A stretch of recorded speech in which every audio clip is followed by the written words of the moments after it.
Nega qayg'uryapsan? Allohdan xayrlisini so'ragan sen emasmiding? Ko'rmayapsanmi, xayrsizlarni uzoqlashtirdi sendan. Ha, ayriliqlar og'irli. Ha, ketganlar senga yaqin bo'lgan. Lekin har ketgan yo'qotish emas.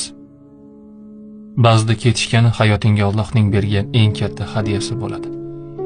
Chunki ba'zilar sen bilan qolganida yo'lingni to'sardi, qalbingni zararlardi, balki orzularingga yetkazmasdi. Alloh seni yomonlikdan o'z yo'li bilan saqlayapti. Sen esa shunchaki yo'qotdim deb o'ylayapsan.